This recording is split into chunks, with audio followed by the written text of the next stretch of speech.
الحمد لله نحمده ونستعينه ونستغفره ونؤمن به ونتوكل عليه ونعوذ بالله من شرور أنفسنا ومن سيئات أعمالنا من يهده الله فلا مضل له ومن يضلله فلا هادي له ونشهد أن لا إله إلا الله وحده لا شريك له ونشهد أن محمدا عبده ورسوله أما بعد فأعوذ بالله من الشيطان الرجيم بسم الله الرحمن الرحيم يا أيها الذين آمنوا اتقوا الله حق تقاته ولا تموتن إلا وأنتم مسلمون يا أيها الذين آمنوا اتقوا الله وقولوا قولا سديدا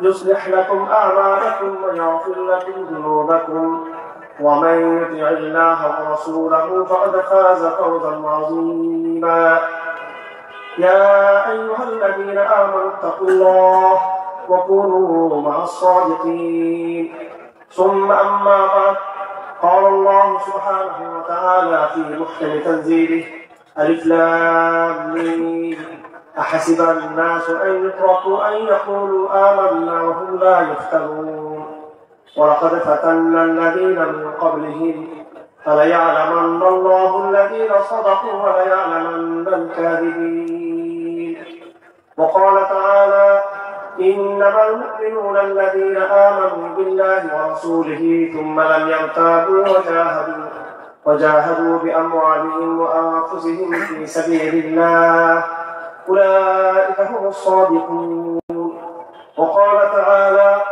للفقراء المهاجرين الذين أخرجوا من ديارهم وأموالهم يبتغون فضلا من الله ورضوانا وينصرون الله ورسوله أولئك هم الصادقون وقال تعالى لقد كان لكم في رسول الله أسوة حسنة لمن كان يرجو الله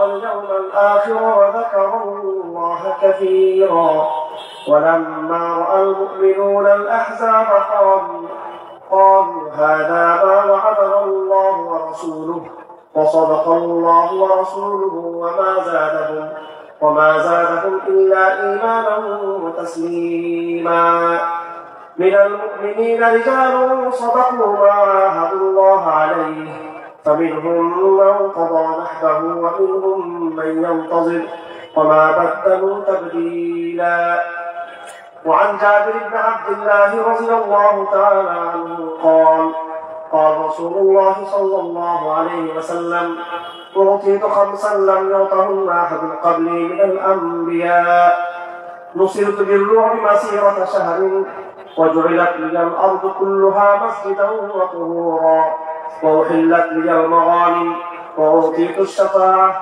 وبعثت إلى الناس كعامة وعن أنس رضي الله تعالى عنه قال رسول الله صلى الله عليه وسلم 3 من كن فيه وجد بهن حلاوة الإيمان أن يكون الله ورسوله أحب إليه مما سواهما وأن يحب عبدا لا يحب إلا لله وأن يكره أن يعود إلى الكفر كما يكره أن يلقى في النار وعن معاوية بن أبي سفيان رضي الله تعالى عنه قال سمعت النبي صلى الله عليه وسلم يقول من يرد الله به خيرا يفقهه في الدين وإنما أنا قاسم والله يعطي ولن تزال هذه الأمة قائمة على أمر الله لا يضرهم من خذلهم حتى يأتي أمر الله اللهم صل على محمد وعلى آل محمد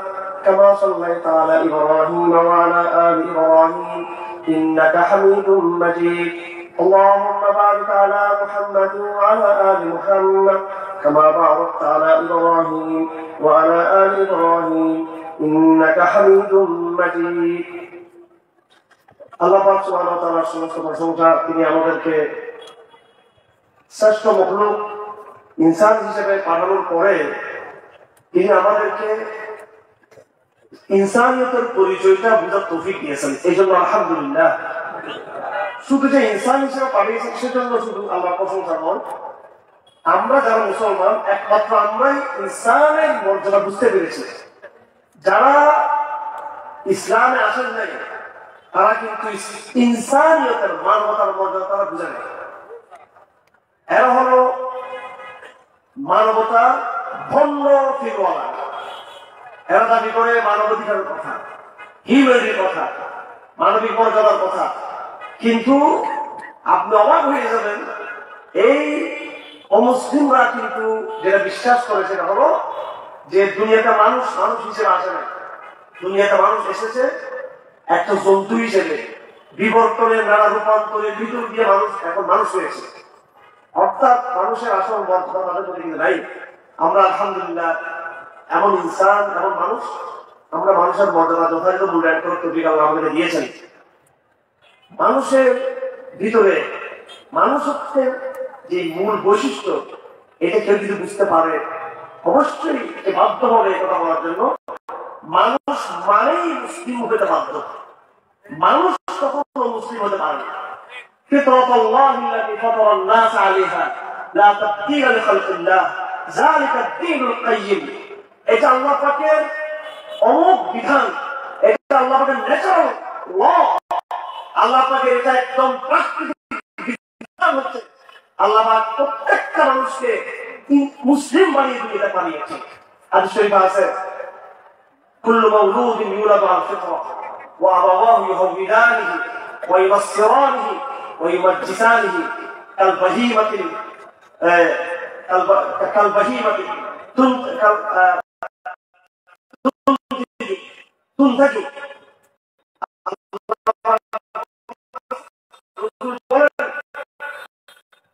প্রত্যেকটা মৌলুদ নতুন নবজাতক শিশু হয়, সে অমুসলিম হিসেবে, ইহুদি হিসেবে,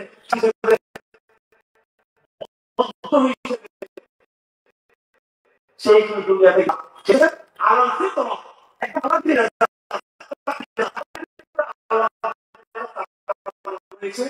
সেই ফিতরি নাজার ঈমানের বহিরে কেমন করতে। পরে মানুষ কেন মুসলিম হলো? রাসূলুল্লাহ বলেন আবাওয়াহু, এটা পরিবেশের কারণে,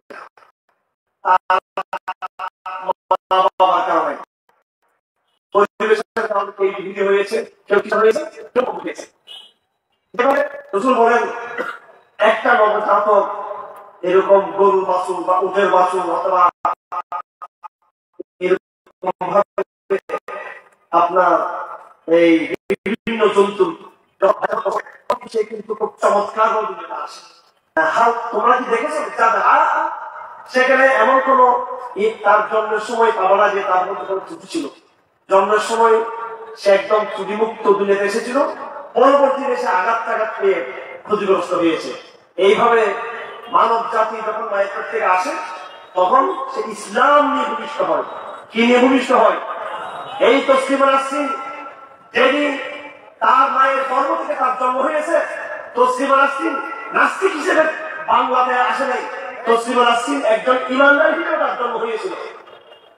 এইভাবে শাহরিয়ার কবি নাস্তিক এখন জেল করে গিয়েছে, এই শাহরিয়ার কবিও বেঈমান গাদ্দার মোনাফিক হিসেবে তার জন্ম হয় নাই, সেও কিন্তু ইমানদার হয়ে জন্ম হয়েছে, পরিবেশ তাকে নাস্তিক বানিয়েছে। মোদি তার জন্ম কিন্তু হিন্দুত্ববাদের পত্তলিক হিসেবে তার জন্ম হয় নাই, সেও কিন্তু দুনিয়াতে এসেছে মুমিন হিসেবে। তার জন্ম তার মধ্যে একটা ফিতরা, সুস্থ একটা ঈমান তার মধ্যে ছিল। প্রত্যেকটা খ্রিস্টানের জন্ম যখন হয় তার মধ্যে সুস্থ ঈমান ছিল। প্রত্যেকটা নাস্তিক, প্রত্যেকটা হিন্দু, প্রত্যেকটা বৌদ্ধ তারা দুনিয়া এসেছে, সে যখন জন্ম হয়েছে সেই শৈশবে একদম মায়ের পেট থেকে যখন আসছে তখন তার ভিতরে কিন্তু ঈমানের একটা স্পিড তার মধ্যে ছিল, বৈজ্ঞানিক ভাবে, প্রাকৃতিক ভাবে, ন্যাচারাল ভাবে ছিল। কিন্তু পরিবেশ তাকে আল্লাহ থেকে বিচ্ছিন্ন করে দিয়েছে। এটা বৈজ্ঞানিক আলাপ। কিভাবে একটি শিশু মুসলমান হতে পারে, কিভাবে একটি শিশু ইমানদার হতে পারে, এগুলো আমি আলাপ আরেকদিন করবো, অত দার্শনিক আলাপের দিকে যাবো না। আজকে আমি অন্য আলাপের দিকে গিয়ে আমি আমার কথা শেষ করার চেষ্টা করবো। আমি এতটুকু বলতে চাই যে এখানে কলেজ বিশ্ববিদ্যালয়ের ছাত্ররা হয়তো নিশ্চয়ই আছেন, শিক্ষিত ভাইরা আছেন, মানুষ দুনিয়াতে কি আসলো, মানুষ কি বিবর্তন বাদের মধ্য দিয়ে, আগে মানুষ অন্য জন্তু ছিল, এর আগে অন্য জন্তু ছিল, এর আগে অন্য জন্তু ছিল, বিবর্তনের ভিতর দিয়ে কি আমরা এই পর্যন্ত এসেছি? নাকি প্রথম দিন আমরা যখন এই পৃথিবীর মাটিতে প্রথম মানব সন্তান যখন পৃথিবীতে আসা আদম, উনি আমাদের মতো ছিল নাকি অন্য অন্যরকম ছিল? এখন এটা একটা ধরলাম বিতর্কের বিষয়, এটা একটা বিতর্কের বিষয়। আমি ধরলাম যে আমরা কি শুরু থেকে এরকম ছিলাম, নাকি আমরা আগে মাছ ছিলাম, ব্যাং ছিলাম, বানর ছিলাম এবং সমুদ্রের তলদেশের কীট পতঙ্গ ছিলাম, সেখান থেকে লক্ষ লক্ষ বছর পরে আমরা এইভাবে এসেছি। এটা একটা মতামত আমি ধরে নিলাম। আর একটা মতামত হচ্ছে প্রথম দিন থেকে আমরা মানুষ হিসেবে তৈরি হয়েছি। আল্লাহ বলেন, ইয়া আইয়ুহান নাসু তাকু রাব্বাকুম আল্লাযী খালাকাকুম মিন নাফসিন ওয়াহিদা ওয়া খালাকা মিনহা যাওজাহা ওয়া বাসসা মিনহুমা রিজালান কাসীরান ওয়া নিসাআ। কোরআন দাবি করতেছে প্রথম দিন থেকে মানুষ হিসেবে সৃষ্টি হয়েছে। প্রথম দিনে মানুষ জন্তু ছিল না। আফসোসের বিষয়, দুঃখের বিষয়, আজকে কথায় কথায় মানবতাবাদের কথা বলা হয়। মাদ্রাসায় পড়লে মৌলবাদী, খেত, অশিক্ষিত, জঙ্গি, এরা সমাজের কোন উল্লেখযোগ্য শ্রেণী না। আর মানবতা, ডেমোক্রেসি, লিবারালিজম, উদারতা, অসাম্প্রদায়িক চেতনা, মানবতাবাদ, এগুলো যেন কলেজ বিশ্ববিদ্যালয়ের বৈশিষ্ট্য। এগুলো মানবতাবাদ এই জামানার সবচেয়ে সুন্দর শব্দ হচ্ছে মানবতাবাদ। কথা ঠিক কিনা আমার ভাইরা? আমি জানি না আমি আপনাদেরকে বুঝাতে সক্ষম হবো কিনা। এগুলোই আমার চ্যালেঞ্জ। আমাদের সাথে ভণ্ডামি করা হচ্ছে, আমাদের সাথে মিথ্যা বলা হচ্ছে। যারাই মানবতাবাদ বলে ইতিহাস পড়ে দেখুন, শত শত বছর ইতিহাস পড়ে আজকে এখানে এসে যাবে। আজকে বলছি তারা অর্থদোষীতে পড়ছি ইতিহাস গুলো। এই পাশ্চাত্য ইতিহাস, এই ঢাকা বিশ্ববিদ্যালয়ে কোন ইতিহাস কোন বই এবং নাই সেটা আলহামদুলিল্লাহ যার বয়ান আমাদের চোখের সামনে দিয়ে যায় নাই। আলহামদুলিল্লাহ ইতিহাসের সমস্ত বয়ান যেগুলো তুমি ঢাকা বিশ্ববিদ্যালয়ে চর্চা করতেছ, জাহাঙ্গীরনগর বিশ্ববিদ্যালয়ে, আরে চট্টগ্রাম বিশ্ববিদ্যালয়ে যখন তৈরি হয়, এই চট্টগ্রাম বিশ্ববিদ্যালয়ের ইতিহাসের ফ্যাকাল্টি যিনি জন্ম দিয়েছেন তিনি হচ্ছেন আমাদের family member doctor Mujibur Rahman Khan মরহুম। উনি প্রথম ইতিহাস বিভাগ সৃষ্টি করেছেন তিনি। আমার শিক্ষিত সমাজকে চাই কথায় কথায় যে মানবতাবাদ বলা হয়, যারা নিজেদেরকে হিউম্যানিস্ট বলে, যারা নিজেদেরকে মানবতাবাদী বলে, তারা আবার সাথে সাথে কি বলে যে মানুষ দুনিয়াতে মানুষ হিসেবে আসা নেই, মানুষ আছে জন্তু হিসেবে আসছে। তো মানবতাবাদ কেমন হইল? আমরা হলাম মানবতাবাদী। আমরা প্রথম দিনে মানুষ ছিলাম, এখনো মানুষ আছি, কিয়ামতের দিন পর্যন্ত মানুষ থাকবো। মালিক থেকে যখন আমরা মালিক তল থেকে উঠবো তখন আমরা মানুষ হিসেবে আমরা উঠবো।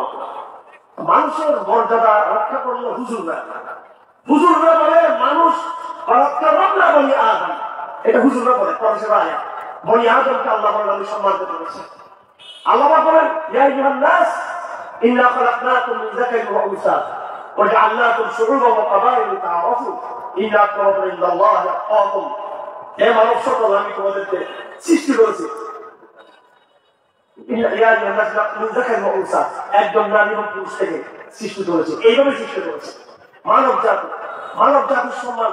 কুল আউযু বিরাব্বিন নাস, আল্লাহ নিজের বলে দিচ্ছেন রব্বুন নাস, ইলাহিন নাস, মালিকিন নাস, আমি মানুষের রব, আমি মানুষের এলাহ, আমি মানুষের রাজা, বাদশাহ, হুকুমদাতা মানুষের আমি। এইভাবে আল্লাহ পাক ইনসানকে সম্মানিত করেছেন। ইনসানকে সম্মানিত করলো ইসলাম, ইনসানকে মানবকে সম্মানিত করলো কোরআন, ইনসানকে মানবকে সম্মানিত করলো হুজুররা। আর মানবতাবাদী হয়ে গেল সেকুলাররা। অথচ সেকুলাররা বলে আমরা ব্যাংক থেকে আসছি, মাছ থেকে আসছি, কীট পতঙ্গ থেকে আসছি, মানব থেকে আসছি আমরা। এটা তাদের বইগুলো লেখা আছে। কথা ঠিক না কি ঠিক? তো চোর ঘরের মালিক হয়ে গেছে এখন, ডাকাত ঘরের মালিক হয়েছে এখন, আর আমরা যখন ঘরের বাসিন্দা, আমরা এখন এই ঘরের অজানা মুসাফির হয়ে গেছে আমরা। ইনশাআল্লাহ আজিজ আল্লাহ যদি আমাদেরকে হায়াত দেয়, আগামী দিনের লড়াই হবে। আমি তো কहीं বসাই, আমি কোনো চাপাবাজ বক্তা না দিই। सितमगरों के सामने कभी सर झुका है न कभी सर झुकेगा। शिआर सादत पे हम नाज़ा है, जो कहते हैं वही करेंगे। কেন বলেছি? তার করেই ছাড়বো ইনশাআল্লাহ, তার সুযোগ করে ছাড়বো ইনশাআল্লাহ, তার ডাককে ছাড়বো ইনশাআল্লাহ। আগামী দিনে কোন বিশ্ববিদ্যালয়ে এই সেগুলো শিক্ষা ব্যবস্থা থাকবে না ইনশাআল্লাহ। সেই দিন থাকবে না, জজিবুল হামিদ থাকবে না, আমরা যেদিন থাকবো, কিন্তু আমাদের বিশ্ববিদ্যালয়ে কোরআনের সিলেবাস থাকবে পরিপূর্ণ কোরআনের আদলে, ইসলামের আদলে, বিজ্ঞান ভিত্তিক নতুন তৌহিদ ভিত্তিক এক নতুন সিলেবাস এই জাতিকে আমরা উপহার দিয়ে যাবো ইনশাআল্লাহ। এই প্রজন্মকে সেই লড়াই করে প্রস্তুত থাকতে হবে। আমাদের সাথে উল্লেখ করা হতো কিসের গণতন্ত্র, এই গণতন্ত্র আরেক নেতাকি আরেক ধন্যামি বড় গণতন্ত্র। আর বলা হচ্ছে মানুষের আইন, কিসের মানুষের আইন? এই সংসদে কোনদিন কোন কৃষক দেখতে পেয়েছেন? কোন একজন কৃষক এমপি হয়েছে দেখতে পেয়েছেন? কয়েকদিন সিএনজি ড্রাইভার এমপি হতে দেখেছেন কেউ? লাখ লাখ শ্রমিক, কোটি কোটি শ্রমিক তাদের ঘাম দিয়ে এই দেশের জন্য তারা বিনির্মাণ করে যাচ্ছে, রাষ্ট্রকে নির্মাণ করে যাচ্ছে। একজন শ্রমিক প্রতিনিধি এই পর্যন্ত বাংলাদেশের কোন আমলে, কোন সরকার আমলে কোন শ্রমিক এমপি মন্ত্রী আপনারা দেখতে পান নাই। গণতন্ত্র নয়, এই দেশ অভিশাপতন্ত্র। যাকে তাকে সার বলতে হবে, ডিজিকে সার বলতে হবে, ওসিকে সার বলতে হবে, পুলিশের এসআইকে সার বলতে হবে, আর আমাদের হুজুরও ঢাকে যেতে সার, কেউকে সার ডাকবেন না। এটা অভিশাপতন্ত্র বাংলাদেশ না। সবাই শুনুন, যারা ছাত্র আন্দোলন করেছেন, বৈষম্য বিরোধী ছাত্র আন্দোলনের উদ্দেশ্য আমি বলতে চাই, আগামী দিনে অফিসিয়ালি আইন করতে হবে, সার সার বলা নিষিদ্ধ করতে হবে। আমি যখন সারটা দিলাম, আমার কথা এখানকার এমপিও শুনতেছেন, পুলিশ অফিসার শুনতেছেন, আপনাদের সার্কার করতে হাসিনা আপনাদেরকে মাথায় নিয়ে গেছে, আপনাদেরকে আপনাদের অহংকার গান্ধীবাদী দেশের মানুষ ভুল করেছে, আপনারা ভুল করেছেন, ভুল করেছেন আপনারা, কেউ সার্কার আপনাদেরকে আমাদের প্রবল করেন। আগামীদের বাংলাদেশ বৈষম্যহীন বাংলাদেশ হবে। এখানে নাগরিক সমান থাকবে, বড় অফিসার নাগরিককে সার্কার অফিসার, এটা কিন্তু না। আপনি হিম্মত রাখবেন, সাহস রাখবেন, অন্যায় করান, সাহস রাখবেন। কলেজ বিশ্ববিদ্যালয়ের ছাত্ররা বুক ফুলে থাকবেন। আপনার পরিচয় আব্দুল্লাহ, আমি আল্লাহর গোলাম, দাসত্ব আল্লাহ, আনুগত্য আল্লাহ, ভয় একমাত্র আল্লাহকে। এই হাসিনা রেজিমকে, হাসিনা বাহিনীকে ভয় পেতে পেতে, সমাধান করতে করতে, সমীহ করতে করতে আমরা তাদেরকে দাজ্জাল প্রদান করেছি, তাদেরকে জান্নাতে প্রদান করেছি আমরা তাদেরকে। আমার ভাইয়েরা, তারা যেটা বলে, আমি আসলে কম বক্তব্য দেওয়ার জন্য আসলে কিছু বুঝাবার জন্য এসেছি। আমি যেটা বলতে চাই, একটা ভ্রমানি করা হচ্ছে আমাদের সাথে। মানবতাবাদ, আজকে মানবতাবাদ, মানবাধিকার, এই শব্দগুলো দিয়ে আমাদের কিভাবে ঢুকে দেওয়া হচ্ছে। এই মানবতাবাদ বলে এই জন্যই বলা হয়, অর্থাৎ মানবতাবাদ, মানুষই শুরু, মানুষই শেষ, মানবের ইচ্ছা মতো সবকিছু হবে, এই জন্যই তারা মানবতাবাদ শব্দ বলে। মানবতাবাদ শব্দটা বলার পিছনে উদ্দেশ্য কিন্তু খারাপ। উদ্দেশ্য কিন্তু কি?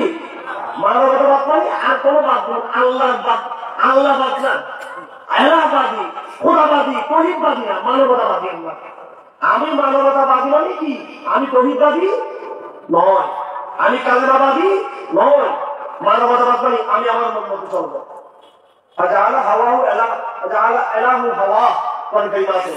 সে তার এলাহ বানিয়েছে, তার মনের চাহিদাকে, তার মনে প্রবৃত্তিটা এলাহ বানিয়েছে। এগুলো বুঝতে হবে। ইতিহাসের জায়গাটা আমি বলতেছি, কারণ যাই বলে মানবাধিকার, হিউম্যান রাইটস এবং হিউম্যানিস্ট বলে যারা নিজেকে দাবি করে, হিউম্যানিজম যারা নিজেকে বলে হিউম্যানিজম, এরাই তো বলে যে মানুষের গোড়া সম্পর্কে আমরা কিছু জানি না, এবং মানুষ বিবর্তনের ভিতর দিয়ে হয়েছে। এখন আমাদের গোড়ায় যদি বানর থাকে, আমাদের গোড়ায় যদি ইঁদুর থাকে, আমাদের গোড়ায় যদি মাছ থাকে, মাছ অথবা আমাদের গোড়ায় যদি ব্যাং অথবা এইভাবে সমুদ্রের কীট পতঙ্গ থাকে, এটা আমাদের কোনো মর্যাদা আছে? এটাতে কোনো সম্মান আছে? আমি জাহাঙ্গীরনগর বিশ্ববিদ্যালয়ে টিচার শাহনামাজ নামগুলো নিয়ে ফেলি, হাসিনা চলে গেছে, আমি কিন্তু সব খুশি হয়ে গেছি। হাজার হাজার তসলিমন আসছি, আশার এই কবি একবার ডাবড়ে বেড়াচ্ছে সব জায়গায় কোনো বিতম। হ্যাঁ, হাসিনা যেতে না যেতে জঙ্গি আর শুরু হয়ে গেছে বিভিন্ন জায়গায়। ঠিক আছে, আওয়ামী লীগের যারা আগে আক্রমণ করেছে, সন্ত্রাস করেছে, এটাকে ধরতে হবে সবাইকে। আর যারা অন্যায় করে এটা ক্ষমা করবে, অপরাধীদেরকে না ধরে জঙ্গি খুঁজা শুরু। তো এখন এই শাহনওয়াজ আপনার সিলেবাসের ভুল ভাই, এগুলো সিলেবাসের ভুল। ইন্টার সিলেবাস, অনার্সের সিলেবাস, আমাদের বাংলাদেশের অনার্সের সিলেবাস, এই বইগুলো দেখা আছে এখানে এবং ছবি দেওয়া আছে। মানুষ করতে আসছে ব্যাগ মাছ ইঁদুর বাঁদর সব ছবি ছিল, বিবর্তন পুরো বিবর্তন দেখাচ্ছে।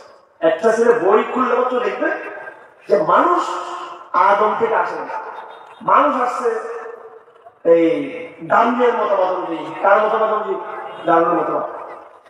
এগুলো আমাদের সিলেবাসে 1 বছর 2 বছর না, বছরকে বছরকে বছরকে বছর আমাদের সিলেবাস আছে। আমরা 2003 সালে আমরা যখন কারা গেছে 22 সালে আমাদের জামাত ইসলামের হুজুররা নেতারা সতর্ক হয়েছে যে বিবর্তনবাদ আছে। এই বিবর্তনবাদ আগে বিশ্ববিদ্যালয়ে কলেজে ছিল, স্কুলে ছিল না। ওইভাবে স্কুলে আসার পরে লকডাউনে যখন আসলো স্কুলে, তখন আমাদের হুজুররা অভিভাবকদের চোখ খুলছে। তখন তার মানে আরো বছর পর বছর যুগ যুগ ধরে স্কুল কলেজে এবং বিশ্ববিদ্যালয়ে অনার্স এবং ইন্টার এবং মাস্টার্স লেভেলে নাস্তিক্যবাদকে একদম সিস্টেম করে খাবার হচ্ছে। এগুলো বই লিখছে মানবের ইতিহাস, মানব জাতির ইতিহাস। যে কোনো দোকান খুলে দেখতেছে প্রথমে আপনার মানুষের বিকৃত রূপ, এর আগে মানুষ কি ছিল, এর আগে কি ছিল, এর আগে কি ছিল, ওই তো মাছ পর্যন্ত নিয়ে গেছে। প্রথম সৃষ্টি মাছ। যাই হোক আমার ভাই, এই কথা শুরু করছিলাম আল্লাহর প্রশংসা নিয়ে। আমরা আলহামদুলিল্লাহ এমন মানব, যেই মানবতার সঠিক মর্যাদাকে আমরা নির্ণয় করতে পেরেছি। আর কাফেররা হলো এমন মানব যারা মানবের মর্যাদাকে ঠিক মতো করতে পারে না। তো এটা আসলে আল্লাহর প্রশংসার কথা বলতে চলে আসছে এখানে। এই জমানায় আমাদের চ্যালেঞ্জ হবে, আপনাদের আমাদের শুধু মাহফিল করলে হবে না, আমাদের লড়াই, বিরাট লড়াই বাকি রয়ে গেছে। আমাদের অনেক বড় কাজ। বাইতুল মুকাদ্দাস বিজয় করতে হবে, কাশ্মীরকে মুক্ত করতে হবে, বাবরি মসজিদকে আবার তার জায়গায় আমাদেরকে স্বাধীন করে ওই জায়গায় বাবরি মসজিদকে আবার পুনঃস্থাপন করতে হবে। হিন্দুস্তান ইসলামের শাসন ছিল, সেটাকে ফিরিয়ে আনতে হবে এবং আরকানকে মুক্ত করতে হবে, চীনের মুসলমানদেরকে দুর্যোগ থেকে রক্ষা করতে হবে, এই দেশে ইসলামের শরিয়া চালু করতে হবে। সব করতে হবে ভবিষ্যতে। আজকে যেটা করতে হবে সেটা হলো ঘরে ঘরে দিনের দাওয়াত দিতে হবে। আপনি গোড়ায় আপনি ঔষধ না দিয়ে মূল কাজ না করে, আমি একেবারে রাজনীতি ভালো ভালো বুঝে আসছে এখানে, এমন ভাবে রাজনীতির কথা বলতেছি না। রাজনীতি আন্তর্জাতিক রাজনীতি সবকিছু বুঝে বলতেছি। আমাদের গোড়া ঠিক নাই। ঘরে ঘরে ঘরে ঘরে যেই প্রজন্ম তৈরি হয়েছে, আধুনিক প্রজন্ম, এরা ডাইরেক্ট খোদাদ্রোহী ধর্ম বিদ্বেষী না, কিন্তু সবাই কিন্তু ইসলাম সম্পর্কে একটা মনের ভিতরে কুতুকাতু সন্দেহ বাচ্চনা করতে। কথা ঠিক কিনা? একটা এই সংশয়বাদী জাতি তৈরি হয়েছে। স্কুল কলেজ বিশ্ববিদ্যালয়ে পড়াশোনার মধ্য দিয়ে এই জাতি পরিপূর্ণ নাস্তিক হয়ে যায়নি। পরিবেশগত কারণে মা বাবার দোয়া আছে, মসজিদ আছে, মাদ্রাসা আছে, জানাজার নামাজ হয়, ঈদের নামাজ হয়, হজ, উমরা, ওয়াজ মাহফিল ইত্যাদি, তবলিগ জামাত ইত্যাদি ইত্যাদি বই পুস্তক, বিভিন্ন কারণে পুরোপুরি নাস্তিক হয় নাই। কিন্তু তারা পুরোপুরি কিন্তু ইমানদারও কিন্তু না, সংশয়বাদী। কিবাদী? সংশয়বাদী। এই সংশয়বাদী জনগোষ্ঠীর কারণে এখান থেকে আওয়ামী লীগ তৈরি হচ্ছে, এখান থেকে বিএনপি তৈরি হচ্ছে, এখান থেকে আমলা তৈরি হচ্ছে, এখান থেকে সেনাবাহিনী তৈরি হচ্ছে, এখান থেকে গোয়েন্দা বাহিনী তৈরি হচ্ছে, এখান থেকে রাষ্ট্র তৈরির সমস্ত কাপড় তৈরি হচ্ছে, এখান থেকে কথা ঠিক বেঠিক। তার গোড়াতেই সমস্যা।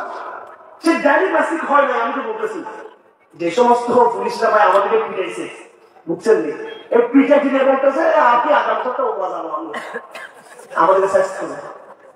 আমাকে ক্রসফায়ার হুমকি দিল শহীদুল হক সাহেব, পুলিশের আইজিবিতে ক্রসফায়ার নিয়ে আমাকে তার অফিসারকে বলতেছে, মানে ধমক আর কি, ভয় লাগাচ্ছে। তো ওইটা শুনি কিছুক্ষণ পর আমার ওনার সামনে আমি হাসি দিচ্ছি আমি, কারণ আমি এখন আটকটা দেখাই, ওরা নিয়ে যাও তো ক্রসফায়ার নিয়ে যাও, যে এটা বসে দাঁড়াই প্রথমে হাত ধরে যায় না, মানে মাগির বাংলাদেশে দাঁড়াইলো, মানে ক্রসফায়ার দাও আর মাগির নামাজে যায় না। এটার ভিতরে মাত্র 30 সেকেন্ড থেকে 2 মিনিট সময়, 1-1.5 মিনিট সময় ছিল ভিতরে। আমি তামসা দেখতেছি। অর্থাৎ আমার ভাইয়েরা, এদের কথা হলো আমি নামাজ পর্যন্ত ঠিক আছে, হজ পর্যন্ত ঠিক আছে, রোজা পর্যন্ত ঠিক আছে, টুকটাক মাহফিল টাফিল এগুলো ঠিক আছে, কিন্তু ইসলামকে সাংবিধানিক জায়গায়, ইসলামকে রাষ্ট্রের চেয়ারে, ইসলামকে আইনে আদালতে, ইসলামকে ব্যাংকে এবং কর্পোরেট জায়গাগুলোতে ইসলামকে আমরা চাই না। ওরা সেটাই বলতে চাই। আমরা ইসলাম মানি নামাজ পড়বো, সিলেবাসের মধ্যে ইসলাম কি করবে? নাউজুবিল্লাহ। ইসলামী সিলেবাস ইসলামী রাষ্ট্রবিজ্ঞান হতে পারে না, অর্থনীতি ইসলামকে দিয়ে হতে পারে না, বিজ্ঞান ইসলামকে দিয়ে হতে পারে না, বরং ইসলাম ভিত্তিক বিজ্ঞানই একমাত্র বিজ্ঞান। আমরা কি বলতেছি বিজ্ঞানের সমস্ত পৃষ্ঠা কনসেপ্ট এবং প্রকাশের বাড়ি করতে হবে? বিজ্ঞানের সমস্ত সূত্র বায়ন করে, ফিজিক্স, ভূটানি, অ্যাস্ট্রোনমি, আরো যত আছে সবকিছু বিবরণ তুলে ধরে। এরপরে কোরআন ভূটানি সম্পর্কে কি বলছে, কোরআন উদ্ভিদ সম্পর্কে কি বলছে, কোরআন ফিজিক্স সম্পর্কে কি বলছে, কোরআন অ্যাস্ট্রোনমি সম্পর্কে কি বলছে, বয়ান আছে না কোরআন শরীফে? আকাশ মহাকাশ বিজ্ঞান সম্পর্কে কোরআন সূরা ইয়াসিনের মধ্যে আছে না নাই? আছে না নাই? বিজ্ঞানের আয়াত বেশি কোরআন শরীফে নাকি রমজান মাসের রোজার আয়াত বেশি? বলেন, বিজ্ঞান আয়াত বেশি নাকি নামাজ আয়াত বেশি? বলেন না তো। বিজ্ঞান আয়াত বেশি কোরআন শরীফে, শত শত আয়াত, শত শত আয়াত বিজ্ঞানের। তো বিজ্ঞান থাকবে, পুরো আলোচনা করে সুন্দরভাবে কোরআনের সাথে সমন্বয় করে একটা কোরআন আয়াতকে দিয়ে সে বিজ্ঞানের সিলেবাসকে সাজানো যায় না। শয়তানের ভণ্ডামি আর বেঈমানি, বিশ্বাসঘাতকতা আল্লাহর সাথে রাসূলের সাথে। অর্থনীতির কিতাব পড়ে তারপর কি বলা যায় না যে কোরআন অর্থনীতি এইভাবে আসছে? কত আয়াত অর্থনীতির আয়াত আছে কোরআন শরীফের মধ্যে, এবং এগুলো তো লেখা আছে বইগুলো, দামি দামি বই পুস্তক লেখা আছে। মুরাদ আহসান গিলানী, সৈয়দ আপনার আমাদের ভারতবর্ষের সৈয়দ সুলাইমান বদবী, আল্লামা শাহ তাকি উসমানী, হিফজুর রহমান সিহারবি, কত জনে কত বই লেখছে অর্থনীতির উপরে, ইতিহাসের উপরে, রাষ্ট্রবিজ্ঞানের উপরে, সায়েন্সের উপরে, কত বই। এই যে যারা আমাদেরকে আপনার মোল্লা মনে করেন, আমাদেরকে তো মানুষ কাকুল্লা মনে করে, হুজুর, এই হুজুররা বই লেখছে বিজ্ঞানের উপরে। ওই হুজুর নাম কি? আর ইসলাম রহমতুল্লাহ আলাই, দেবন্দের মোহতামেম কি লেখছে বই? বিজ্ঞানের বই, ইসলাম আর সায়েন্স আর ইসলাম। এমন এক বই লেখছেন পৃথিবীর ইতিহাসে কেউ এরকম বই লিখতে পারে না। কারি ইসলাম রহমতুল্লাহ আলাই মহা দার্শনিক ছিলেন। এবং আশরাফুল থানভী আল ইনতিবাহাতুল মুফিদা ফি হাল ইস্তিবাহাতুল জাদিদা, এমন এক দার্শনিক বই লিখেছেন যে কোন নাস্তিক মানে বইটা পড়লে সাথে সাথে সে একদম জুটান দিয়ে ইসলামের দিকে সে চলে আসতে বাধ্য হবে। হ্যাঁ, এইরকম আমাদের আকাডেমি লেগে গেছে। আগের কথা বাদ দিলাম, ঢাকা বিশ্ববিদ্যালয়ে একেবারে চরিত্র বাংলা দিতে পারবো আমরা, এমন এমন দামি দামি সিলেবাসের বই আছে। আমরা বলছি না যে বিজ্ঞান বাদ দেওয়ার জন্য, অ্যাবসলিউট যেটা একেবারে অ্যাপ্লাইড বিজ্ঞান অবশ্যই থাকবে, ইতিহাস কেন বাদ দেবো? আমার দুঃখ হলো সব আছে এই আমাদের রাষ্ট্রীয় সিলেবাসে, আমার কাছে সিলেবাসে, কিন্তু ইসলাম নাই, কোরআন নাই, সিরত নাই, ইসলামের ইতিহাস নাই। কথা ঠিক লাগে? সব আছে কিন্তু ইসলাম নেই। আমার ভাইয়া, আমরা বলতে চাচ্ছিলাম এটাই যে আমরা আল্লাহ প্রশংসা করেছি, আল্লাহ একত্ববাদের প্রশংসা করেছি, আল্লাহ রুবুবিয়তের, আল্লাহ খালিকিয়তের, আল্লাহ সৃষ্টি তার কি গুণা বলি, আল্লাহর সার্বভৌমত্বের প্রশংসা আমরা করি। আল্লাহর কাছে আমরা দাসত্ব দিয়েছি, আল্লাহর কাছে আমরা আত্মসমর্পণ করেছি, আল্লাহকে ভুলে শুনে আমরা মেনে নিয়েছি। হ্যাঁ, কিন্তু কথায় কথায় আমরা মানবতাবাদ বলি না। মানবতাবাদ তারা বলে, তারা কিন্তু স্বয়ং মানবতার মর্যাদাকে তারা রাখে না। আমি এটাই বলতে চাচ্ছিলাম, এক একটা শব্দ ফাঁদ তৈরি করা হয়েছে। গণতন্ত্র একটা শব্দ ফাঁদ, গণতন্ত্র